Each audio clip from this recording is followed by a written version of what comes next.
Bien-aimés dans le Seigneur, bonjour. Le nom de notre Seigneur Jésus-Christ, qui est notre Maître, soit glorifié, car il nous a aimés à l'amour. Il nous a choisis parce qu'il est notre Maître, il est glorieux. Il a fait ce que nous soyons ses enfants. Il a fait ce que nous soyons ses serviteurs. Et il nous a choisis, c'est merveilleux. Aujourd'hui, avant de commencer notre temps d'exhortation dans notre ministère de l'armée bleue, un ministère de 40 minutes, avant de commencer, tout nous laissons d'abord entre les mains du Seigneur. Alors prions le Seigneur. Le Dieu du ciel, nous élevons ton nom parce que tu nous as aimés, tu nous as choisis. Laisse que c'est le temps que nous allons suivre, le temps que nous allons écouter, le temps que nous allons entendre ta parole soit un temps précieux sous le contrôle du Saint-Esprit. Saint-Esprit, viens nous parler. Car la Bible nous dit que le Saint-Esprit viendra nous enseigner toutes choses. Merci pour ce temps. Merci pour les frères et sœurs avec qui nous sommes ensemble. Par le nom de Jésus-Christ, nous te glorifions. Et nous disons Amen. Frères et sœurs dans le Seigneur, bonjour encore.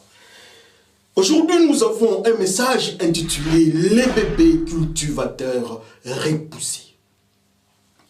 Alors, le bébé cultivateur repoussé, nous avons trois petits textes. Le premier texte, c'est dans Ézéchiel.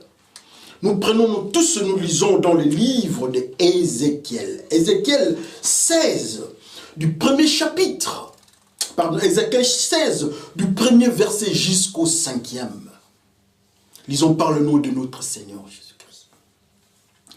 Le Seigneur m'a adressé sa parole. Il m'a dit, toi l'homme, montre à Jérusalem les actions horribles qu'elle a commises. Tu lui diras, voici les paroles du Seigneur Dieu pour Jérusalem. Le pays de tes ancêtres, c'est Canaan, et tu es né là-bas. Ton père était un Amorite et ta mère une Hittite. Le jour où tu es né, personne n'a coupé ton cordon. On ne t'a pas lavé dans l'eau pour te rendre pur. On ne t'a pas frotté avec du sel. On ne t'a pas enveloppé dans un pagne. Personne ne t'a gardé avec bonté pour te donner tous ces soins. Personne n'a eu pitié de toi. Au contraire, on t'a jeté par terre le jour de ta naissance parce qu'on avait dit de goût pour toi. Le deuxième texte que nous allons lire, c'est dans Lévitique 2. Nous passons dans Lévitique. Lévitique 2.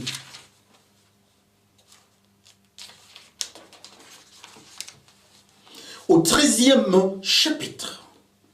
Vous mettrez du sel sur chaque offrande tirée de la terre. En effet, il représente l'alliance que Dieu a établie avec vous.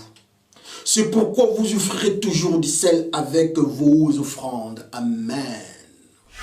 Alors le dernier texte que nous allons lire, c'est dans Apocalypse 22. Allons de l'autre côté vers Apocalypse. Nous avons dit Apocalypse 22. Qu'est-ce que le Seigneur nous parle? Au premier verset. Ensuite, l'ange me montre un fleuve d'eau qui donne la vie. Il brille comme du verre. Il sort du siège de Dieu et de l'agneau. Amen. Nous bénissons l'Éternel, notre Dieu, de la manière dont il nous a parlé. Trois petits textes. Le premier texte que nous avons lu, c'est dans Ézéchiel. C'est l'Éternel qui parle à son peuple. Mais d'une manière un peu compliquée. L'Éternel parle à Jérusalem, l'Éternel parle à son peuple. L'Éternel parle à l'épouse, l'Éternel parle au bien-aimé. Mais l'image que l'Éternel est en train de nous présenter, il parle comme il parlait à un bébé. Jérusalem, un bébé intéressant. Alléluia. Comme nous avons intitulé notre message, un bébé, les bébés. Mais et voilà l'Éternel dit, oh, toi bébé, il dit à son serviteur qui s'appelle Ézéchiel, que nous connaissons tous ensemble. Il dit à Ézéchiel, va dire à ses peuples, va parler à Jérusalem, va parler à l'épouse qui ne veut pas écouter, qui ne veut pas comprendre, qui s'est rébellée, va parler à l'épouse. Il part avec un phénomène très fort, une métaphore compliquée. Il dit, Jérusalem, toi un bébé, quand tu es né, on ne t'a pas lavé. Il n'y avait pas d'eau pour qu'on te lave et que tu sois pur. Personne ne t'avait purifié. Même tu n'as jamais eu de contact avec les sels. Les sels. Il ajoutera encore, l'Éternel ajoutera que même tu ne t'es pas couvert. Quand tu es né, tu ne t'es pas couvert. Le quatrième élément, l'Éternel ajoutera. Il dit, tu étais même abandonné par terre, tu étais abandonné. Dans une autre version, j'ai vu, on dit, tu étais par terre et tu étais condamné. Intéressant. Nous bénissons l'Éternel pour cela. Mais qu'est-ce qu'il veut nous dire avec ces métaphores, avec cette présentation imagée? Qu'est-ce qu'il veut nous dire? Nous sommes partis au deuxième texte. Le deuxième texte, c'est dans le livre des Lévitiques. L'Éternel dit aux enfants d'Israël, quand vous venez auprès de moi, avec vos offrandes de cultivateurs, c'est-à-dire les offrandes que vous venez, vous puisez de la terre, vous devez mettre les sels. Il ajoutera, pourquoi les sels? Parce que le sel est le signe de l'alliance. Intéressant. Alors le dernier texte que nous avons lu, c'est dans Apocalypse ou Révélation.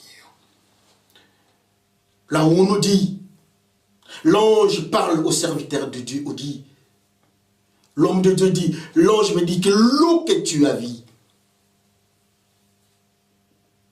de l'eau là, venait de l'autre côté, venait du siège, du trône, du Dieu très haut et de l'agneau.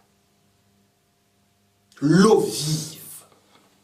Alors, quelque part, on ajoute encore, ça nous n'avons pas lu, on ajoute, cette eau-là, quand ça partait de l'autre côté, en contact avec l'eau de la mer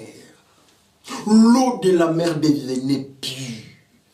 En contact avec les arbres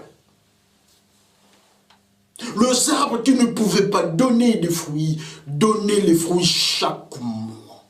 Cette eau-là, limpide, l'eau pure, l'eau vive qui venait du trône de l'agneau. 3 textes que nous avons. C'est très intéressant.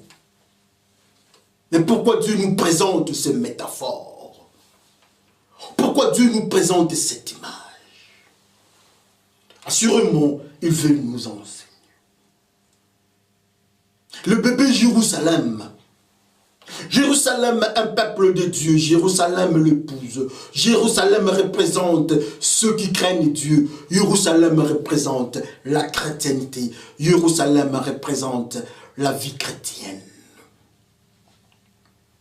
Jérusalem, un bébé, Dieu dit que quand tu es né, Jérusalem, tu n'étais pas en contact avec l'eau.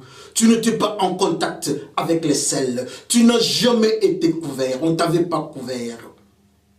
Et tu étais abandonné par terre. 4 éléments très importants qui marquent la naissance de Jérusalem. Entrons dans le couloir de la prophétie. Nous allons comprendre de quoi est-ce que Dieu parle. Qu'est-ce qu'il veut nous enseigner? Mais pourquoi Dieu parle d'eau? Et de Jérusalem, mais quand tu es né, tu n'étais pas en contact avec l'eau. Pourquoi l'eau? Mais pourquoi l'eau? Si on prenait l'eau de la rivière, ou bien l'eau du robinet, des fois on nous vend des bouteilles d'eau. Mais est-ce que quand on lave le bébé, c'est une manière de purifier le bébé spirituellement? Je ne crois pas. Peut-être on va laver l'eau, on va laver, pardon, le corps du bébé. Quand le bébé vient de sa mère, on l'essuie, on l'enlève des sécrétions. Mais ça ne signifie pas qu'on l'a rendu pur. Assurément, quand nous faisons un prélèvement bactériologique, nous allons aussi trouver quelques bactéries sur l'enfant. Ça ne signifie pas que l'enfant, quand on le nettoie, il est pur, non. Mais Dieu nous dit que tu n'étais pas en contact avec l'eau pour te rendre pur. C'est-à-dire qu'il y a une eau. Dès que nous sommes en contact avec cette eau-là, nous sommes purifiés. Alléluia. La Bible nous dit, quelque part dans le livre de Révélation ou bien Apocalypse, la Bible nous dit que nous sommes lavés par le sang de l'agneau. Nous sommes purifiés par le sang de l'agneau. L'agneau n'est tout autre que Jésus-Christ. C'est sang de purification. L'agneau, c'est notre maître. Et on nous ajoutera que l'eau qui venait, l'eau limpide, le fleuve qui venait du trône. Cette eau qui donne vie, l'eau vive qui venait, ça venait du trône. Cette eau-là s'appelle Jésus-Christ. En contact avec cette eau-là, tout est purifié. Mais ce bébé n'a jamais été en contact avec l'eau qui purifie. Ou encore, les bébés n'ont jamais été en contact avec Jésus-Christ. Et ces bébés-là, son nom c'est Jérusalem. Ces bébés-là, ce nom, c'est les chrétiens, c'est la chrétienté, c'est notre communauté chrétienne. C'est notre vie chrétienne. C'est intéressant de voir que Dieu nous dit que nous, quand nous sommes nés, nous autres, les humains, ne sommes pas en contact avec l'eau pure, l'eau limpide, qui est Jésus-Christ, l'eau vive. Ça signifie que nous ne sommes pas en contact avec Jésus-Christ, mais alors nous sommes en contact avec qui? Alléluia. Jésus-Christ qui donne vie, nous ne sommes pas en contact avec lui. Ça signifie que nous ne sommes pas purs. Or, Dieu est 3 fois saint. Sans la sanctification, nul ne verra l'Éternel. Le bébé Jérusalem n'est pas purifié, il ne voit pas l'Éternel.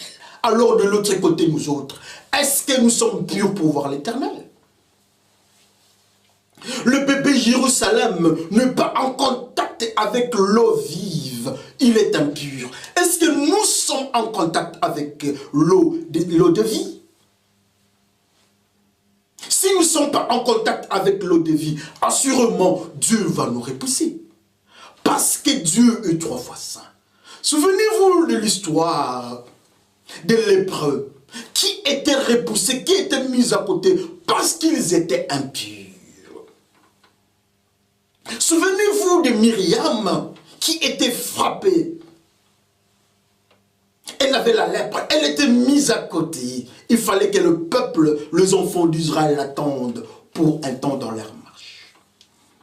Mais assurément nous autres aussi, si nous ne sommes pas purs, si nous ne sommes pas en contact avec l'eau qui purifie, donc d'une manière ou d'une autre, nous ne sommes pas différents de ces lépreux. Nous ne sommes pas différents de Myriam frappée par la lèpre. Et nous devons être mis à côté, à l'écart des enfants d'Israël. Mais qu'est-ce qui provoque ces phénomènes-là de nous mettre à l'écart? Ce sont les impuretés. Ce sont des bactéries qui tournent autour de nous. Ce sont des virus spirituels. Cet enfant, le bébé Jérusalem, c'est un bébé qui est impur. Dieu l'aime bien, mais dit, mais écoutez, tu n'as jamais été en contact avec Jésus-Christ. Ça peut être notre cas. Ça peut être notre vie. Nous n'avons jamais été en contact avec Jésus-Christ. Le bébé est appelé Jérusalem.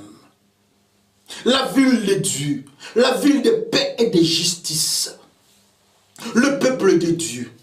Le bébé est appelée aussi chrétien, parce que Jérusalem est le mystère qui tourne autour de la chrétienté.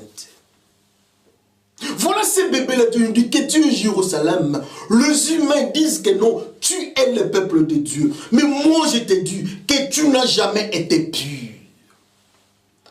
D'une manière ou d'une autre. Parmi nous, nous frères, entre nous les frères et sœurs, Dieu nous dit aussi que parmi nous, il y a de ceux qu'on appelle enfants de Dieu ou Jérusalem. On nous appelle chrétiens, mais nous n'avons jamais été en contact avec l'eau de vie qui doit nous purifier. Quel malheur! Alors, comme nous ne sommes pas en contact avec Jésus-Christ, nous avons des bactéries qui circulent sur notre corps. Et Dieu, quand il vient, il regarde, il fait une analyse bactériologique. Il trouve, quand il nous regarde ici, il nous trouve avec la pornographie. Il dit non, ça c'est une bactérie. Quand il nous regarde, il nous trouve avec la haine. Il dit que ça c'est une bactérie. Quand il tourne, il regarde l'avortement, le racisme, le détournement de fonds publics, la mauvaise gestion, la criminalité, l'enrichissement sans cause, le népotisme, le séparatisme, les intérêts. On veut tout avoir. Dieu constate tout cela. Le fausse doctrine, le faux témoignage, le coup bas, les empoisonnements. Dieu regarde tout cela sur notre corps. Il dit que ça c'est le bébé Jérusalem. Comme conséquence, Dieu nous répond. Quand Dieu nous regarde entre d'avance comme lui, il dit non, non, non, non, non, restez là-bas. Regarde, tu n'as jamais été en contact avec Jésus-Christ qui est mort à la croix pour vous. On t'appelle serviteur, on t'appelle enfant de Dieu, mais tu es un bébé impur, tu n'as jamais été pur. Souvenez-vous de Achan. Dieu dit tout ce qui est de Jérusalem, il faut condamner ça, mais Achan a pris quelque chose. Et au devant de Dieu, Dieu constate que tout est impur et il faut frapper. Nous ne sommes pas différents d'Achan peut-être. Qu'est-ce qui nous diffère d'Achan? Si Achan avait volé quelque chose, peut-être nous avons injurié et nous sommes devenus impurs. Alléluia. Si Achan peut-être avait volé l'argent, mais nous avons signé de faux documents et nous ne sommes pas différents d'Achan.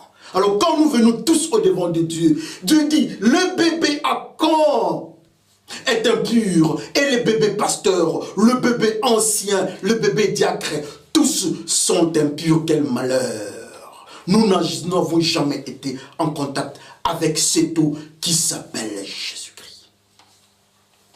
Et nous avançons encore, nous allons très loin. Dieu nous dit, écoutez bébé Jérusalem. Jérusalem, tu es un pasteur. Jérusalem, tu es un diacre. Jérusalem, tu es un leader politique. Jérusalem, tu es un général de l'armée, inspecteur supérieur de la police Jérusalem, un administrateur Jérusalem, cardinal Jérusalem, apôtre. Jérusalem, quand tu es né, tu n'avais jamais eu un contact avec l'eau.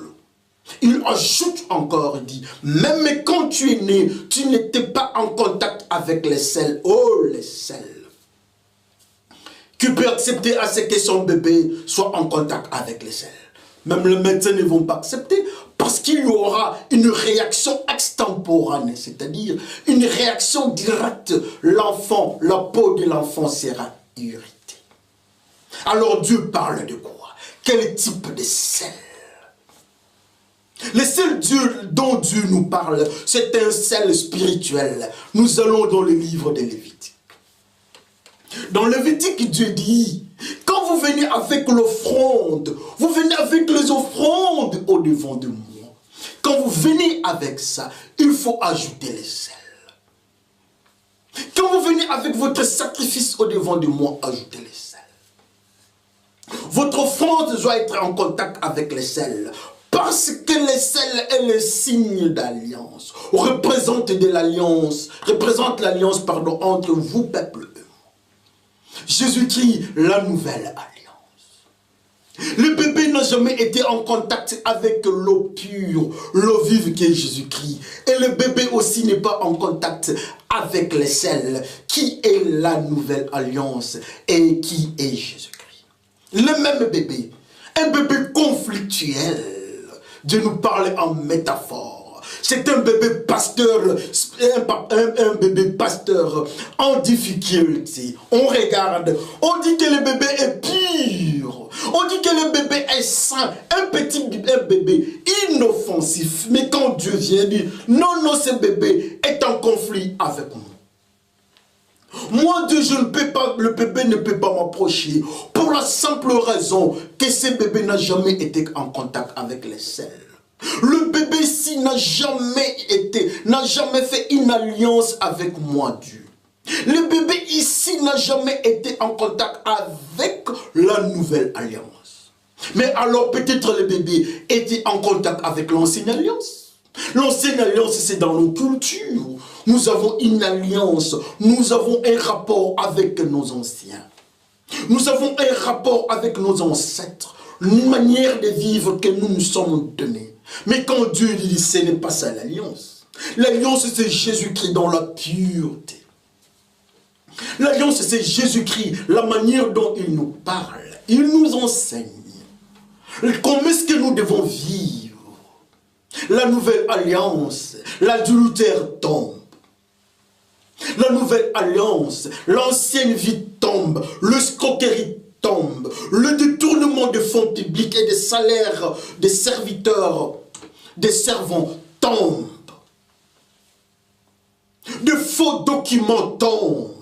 La mauvaise gestion tombe, les empoisonnements, les critiques, les avortements. Bref, tout ce qui est péché tombe dans l'ancienne alliance.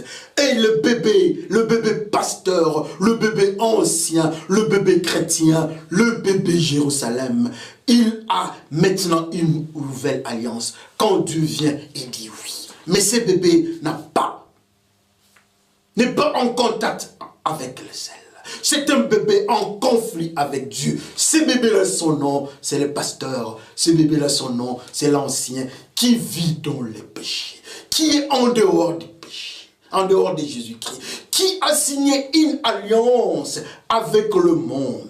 Mais Dieu nous dit, nous devons avoir une nouvelle alliance qui s'appelle Jésus-Christ. Mais alors la question est celle-ci, nous avons quel type d'alliance? Un bébé en difficulté, apparemment inoffensif, apparemment pur. Mais Dieu lui dit, oui, il est pur par rapport à vous autres. Mais au-devant de moi, Dieu, je trouve que les sels, ce bébé n'a jamais été en contact avec. Donc le bébé doit être condamné. Alors nous posons la question, nous autres, si le bébé là est condamné, est-ce que nous autres, nous sommes sauvés? Avec quel type d'alliance? Les uns ont une alliance avec Mahomet. Les autres ont une alliance avec Bouddha, Krishna, Nouvel Âge. Nous savons tous que nous sommes en train de vivre comme satanisme. Ce sont des alliances que nous nous sommes faites. Mais quand nous venons au-devant de Dieu, Dieu dit, ce n'est pas ce type d'alliance-là que moi je cherche. D'autres encore partent plus loin. Ils ont signé une alliance dans la démonstration scientifique. Tout doit être démontré scientifiquement. C'est bien ça, c'est la science. Ça nous fait du bien. Nous avons des habits à cause de la science. Nous avons des appareils à cause de la science. Mais quand nous venons au-devant de Dieu, Dieu dit écoutez. Dieu nous dit écoutez. L'alliance dont je cherche, c'est l'alliance de purification. Et l'alliance de purification, c'est la nouvelle alliance. Naître de nouveau en Jésus-Christ. Est-ce que nous sommes nés de nouveau? Vous allez vous dire que vous êtes docteur. Vous allez vous dire que vous êtes maître. Et Jésus-Christ dit au docteur de la loi, Nicodème, il dit, Nicodème, même toi aussi tu ne sais pas. Nicodème dit, mais je ne sais pas, comment est-ce que quelqu'un peut sortir du ventre de sa mère, naître pour une deuxième fois? C'est lui le maître de l'alliance. C'est lui l'alliance qui nous dit, nous devons naître de nouveau. Nous devons être dans la nouvelle alliance. Mais le petit bébé n'a jamais été en contact avec l'alliance qui est Jésus-Christ. Et ce petit bébé-là, son nom, c'est nous. C'est moi. Ce petit bébé-là, son nom, c'est le chanteur chrétien à l'église, dont l'avortement, dont le divorce avec leur femme. Le pasteur qui se sont remariés. Ça, c'est du mensonge, non? Les pasteurs qui déshabillent les femmes d'autrui. Nous savons ce qui se passe. C'est parce que ce sont des bébés qui n'ont jamais été en contact avec la nouvelle alliance. C'est très malheureux ce que nous sommes en train de vivre. C'est très malheureux ce bébé-là. C'est très malheureux le bébé pasteur qui n'a jamais été en contact avec les sels. C'est très malheureux le bébé pasteur, le bébé ancien, le bébé diacre, le bébé apôtre, bishop, cardinal, pape. Chrétien qui n'a jamais été en contact avec une nouvelle alliance. Et Dieu dit, ce bébé-là, c'est un bébé impur. Et on donne le nom, on a nommé ce bébé-là Jérusalem. Mais c'est Jérusalem-là au devant de Dieu. Dieu dit non, je ne te prends pas. C'est un bébé en conflit. Dieu regarde le bébé en question. Il dit, mais toi toujours Jérusalem, tu veux me faire voir que tu es mon peuple. Tu es un bébé en conflit. Même quand tu es né encore, tu étais abandonné, tu n'étais pas couvert. Un bébé qui n'a jamais été couvert, mais il a froid. La première réaction quand un bébé est né, on le couvre. Nous partons dans le Nouveau Testament. Le Seigneur est né. L'ange apparaît de l'autre côté. Il parle au berger. Il dit, allez de l'autre côté, vous allez voir. Entrez dans la bergerie, vous allez voir un bébé couvert. Avec une précision spirituelle, un bébé couvert. Il n'y avait pas de bébé, mais il n'y avait qu'un bébé. Mais pourquoi cette précision de dire le bébé couvert? Le bébé couvert de la gloire de Dieu. Adam et Ève dans le livre de Genèse. Quand ils n'étaient pas dans le péché, ils ne se voyaient pas nus. C'est ce que la Bible nous dit. Assurément, ils étaient couverts. Couverts par la gloire de Dieu. Couverts par le mystère de la pureté. Mais quand au moment où ils ont touché, ils ont accepté la parole du diable, ils ont touché au péché, la première réaction directe, ils se sont venus et la gloire de Dieu était partie. Adam et Ève dans le péché, la gloire de Dieu est partie. Adam et Ève dans le péché sont comme le petit bébé Jérusalem qui n'est pas couvert. Il n'y a pas de panique qui les couvre. Il n'y a pas de linge qui les couvre. Je vais vous raconter une histoire. Un mystère que vous allez comprendre. Chaque fois quand Jésus-Christ se promenait, il annonçait la parole de Dieu. Il était couvert, il avait un manteau en lin, en couture unique.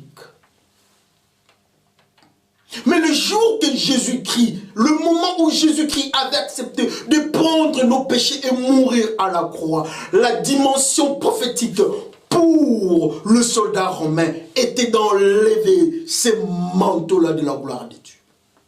Ils ont enlevé les manteaux de la gloire de Dieu qui couvraient Jésus-Christ pour dire que Jésus-Christ a pris nos péchés. Il est couvert de nos péchés. Il est impur, il est sale. Il est rempli de la saleté de nos péchés. La saleté qui venait de nos péchés. Comme conséquence, la gloire de Dieu a quitté Jésus-Christ qui a pris nos péchés.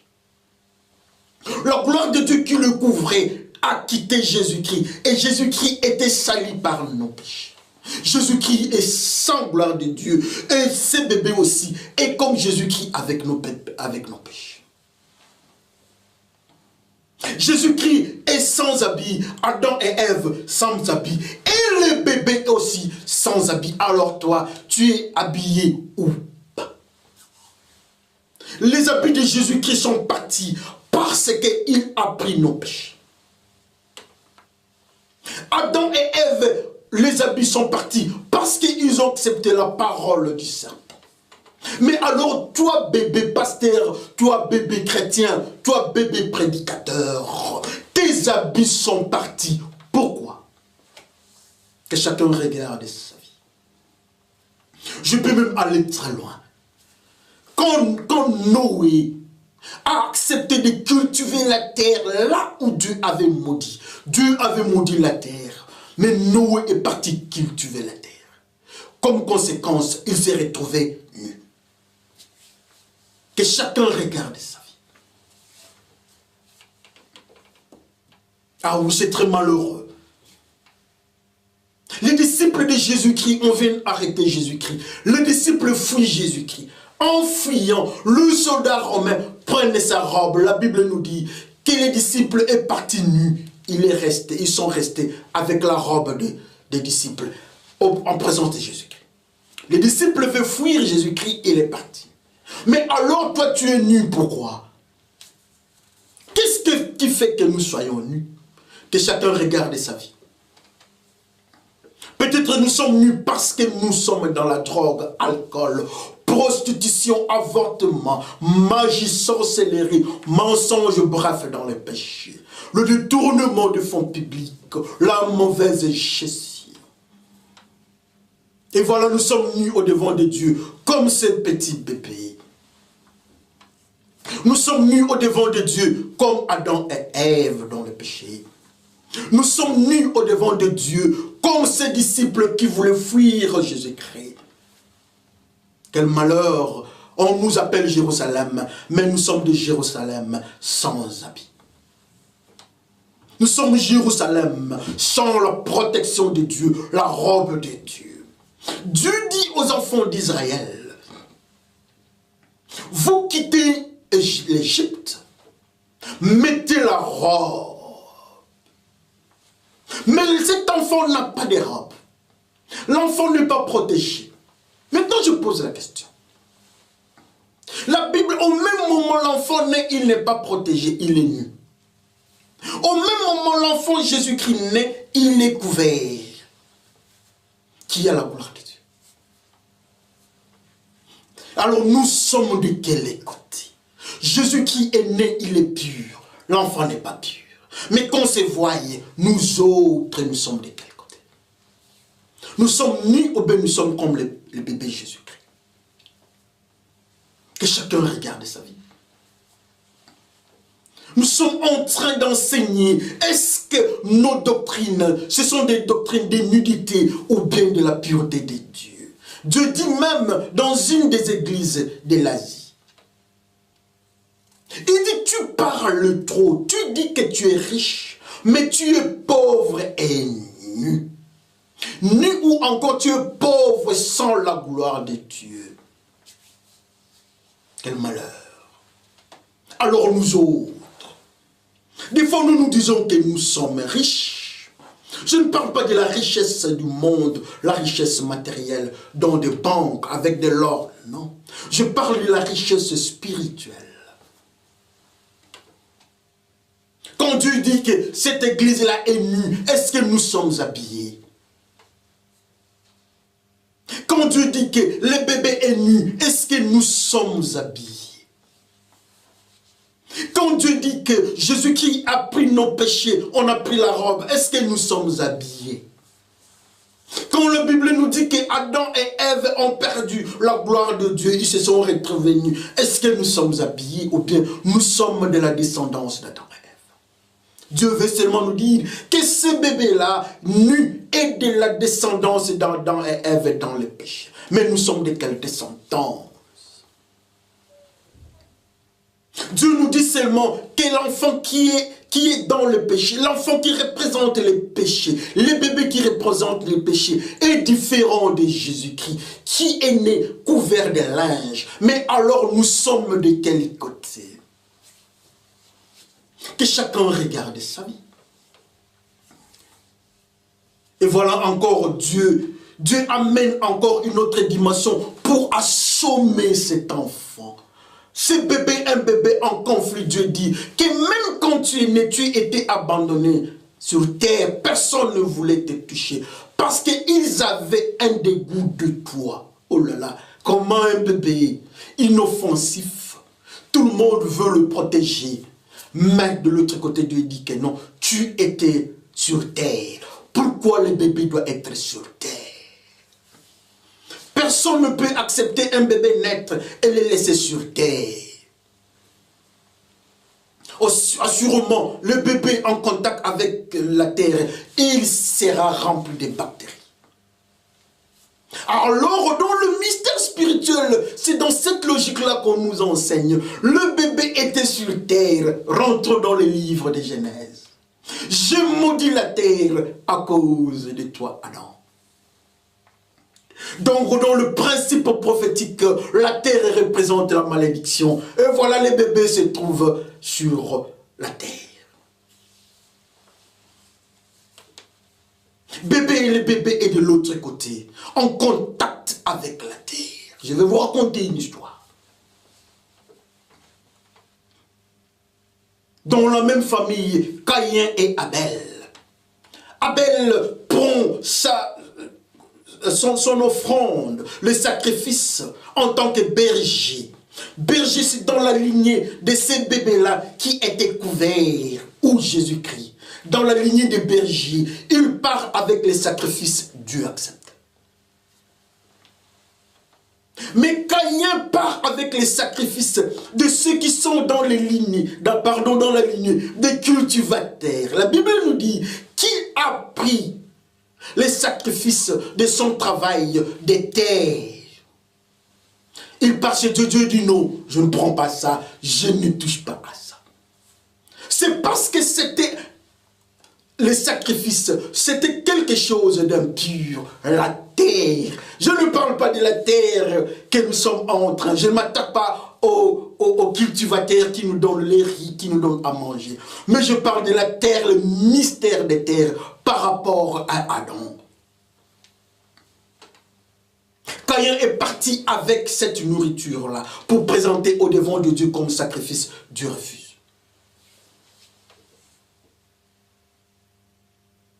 Pourquoi Dieu a refusé dans la même famille?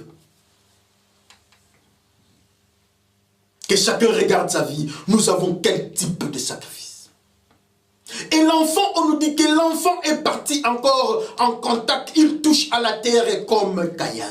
Caïn est un cultivateur. Le bébé aussi touche à la terre. Et Dieu, quand Dieu dit non, non, non. J'avais refusé déjà ce que Caïn m'avait présenté. Même toi, bébé aussi. Je refuse parce que vous tous, vous êtes dans la culture. Vous êtes en contact avec la terre. Vous êtes en contact avec ce qui est impur. En contact avec la malédiction. Moi, Dieu, je rejette. Alors c'est de là que vient notre intitulé de ces jours, le bébé cultivateur repoussé. Le bébé est repoussé parce qu'il a touché à l'impureté. Il a touché à la malédiction comme Caïn le cultivateur. Je vais vous raconter encore une autre histoire. Jésus-Christ vers la croix. Jésus-Christ entrait d'avancer avec le soldat romain, avec la croix. Mais voilà, Simon se présente. Il vient d'où? Simon vient du champ. Simon, un cultivateur. Quand ils ont vu Simon, un cultivateur, ils ont pris la croix de Jésus-Christ. Ils donnent la croix de la mort. Ils donnent à Simon. Pour dire que Simon, comme tu es cultivateur, tu es de la descendance des Caïns, tu as touché à la malédiction. Tous ceux qui touchent à la malédiction sont morts. Alors toi, prends la croix de la mort. Simon de Cyrène, prends la croix de la mort. Simon le cultivateur. Il a touché à la malédiction comme Caïn. C'est le message de soldats romains pour Simon. Mais le bébé ici aussi touche à la terre. Il est en contact avec la terre. Il est condamné. Dieu refuse à être en contact avec ses bébés. Mais alors nous autres, Est-ce que nous sommes différents de ces bébés cultivateurs?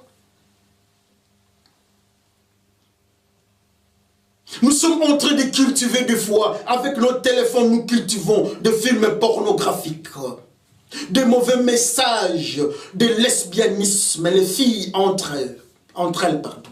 Les garçons, les lesbiennes, les homosexuels, les transsexuels. Ceux qui se disent animistes, ceux qui se disent athées, ceux qui se disent aussi pécheurs et autres formes de rébellion. Est-ce que nous sommes différents de ces bébés cultivateurs? Ou bien nous sommes ces bébés cultivateurs?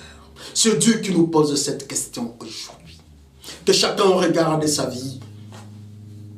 Un général, un inspecteur de police, un président, premier ministre, ministre, chef des rues, chef des quartiers, politicien, ancien, diacre. Que chacun regarde sa vie. À quel niveau nous sommes en contact avec la terre? Pourquoi Dieu nous repousse? La Bible nous dit que nous devons être un sacrifice de bonne odeur, de bon goût. Le bébé ici n'a jamais été en contact avec les sels. Donc c'est un sacrifice de mauvais goût.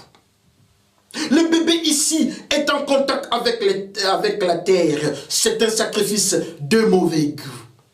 C'est un bébé nu. C'est un sacrifice de mauvais goût.